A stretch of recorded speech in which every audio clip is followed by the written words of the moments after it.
जब बारिश की बूंदें जमीन पर गिरती हैं तो एक अजीब सी आवाज पैदा होती है, जैसे मौत की आहट पर ढोल बज रहे हों। और वो रात जब रीमा की छत बादलों के पीछे कहीं छिप गई थी और सिर्फ बिजली की कड़क अंधेरे को चीर रही थी, उस रात मेरे गांव चांदपुर में कुछ ऐसा हुआ था जो मुझे आज तक याद है। वो थी काली रात। आसमान से बरसती बारिश और हवा की वो अजीब सी आवाज, मानो कोई आत्मा चीख रही हो।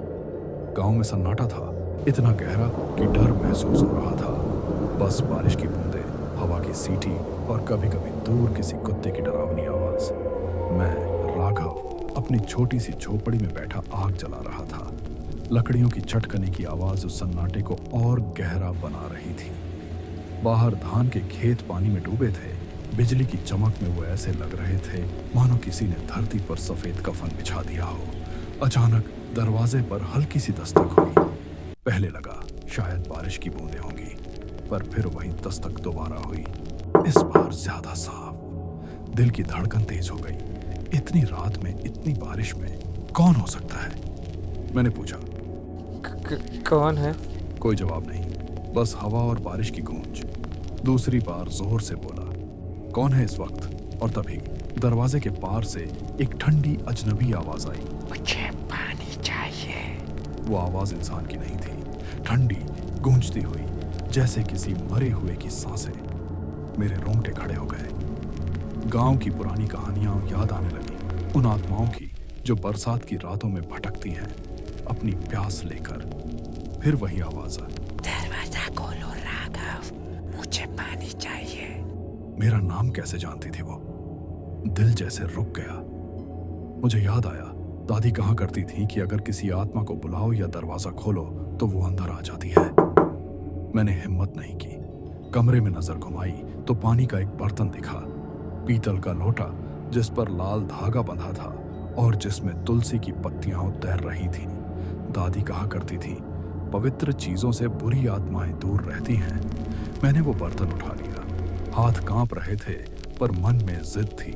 जानना चाहता था कि बाहर कौन है। धीरे धीरे दरवाजे के पास गया और झटके से खोल दिया। बाहर कुछ नहीं था, सिर्फ बारिश, अंधेरा और मिट्टी की सौंधी गंध। मैंने बर्तन का थोड़ा पानी बाहर फेंका। बस उसी पल सन्नाटा। फिर एक भयानक चीख, इतनी तेज कि जैसे किसी को जिंदा जला दिया गया हो।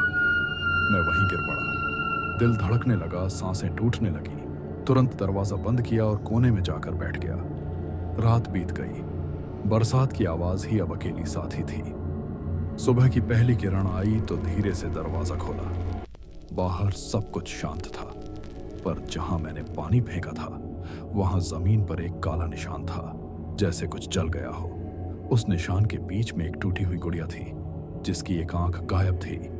गांव में कहा जाता था वो गुड़िया आर्या की थी, एक बच्ची जो कई साल पहले ऐसी ही बरसाती रात में गायब हो गई थी। लोग कहते हैं वो अपनी प्यास बुझाने निकली थी और फिर कभी नहीं लौटी। मैंने वो गुड़िया नहीं उठाई, बस उसे देखा और झोपड़ी का दरवाजा धीरे से बंद कर दिया। उस दिन के बाद जब भी बारिश होती है और हवा में वो अजीब सी आवाज गूंजती है, मुझे वही रात याद आती है। वो बरसाती रात जब किसी ने पानी मांगा था, या शायद कुछ और तब से मैं कभी भी अंधेरे में पानी का बर्तन खाली नहीं छोड़ता। कहीं वो फिर लौट ना आए, अपनी अधूरी प्यास लिए या उस गुड़िया की दूसरी आंख ढूंढने।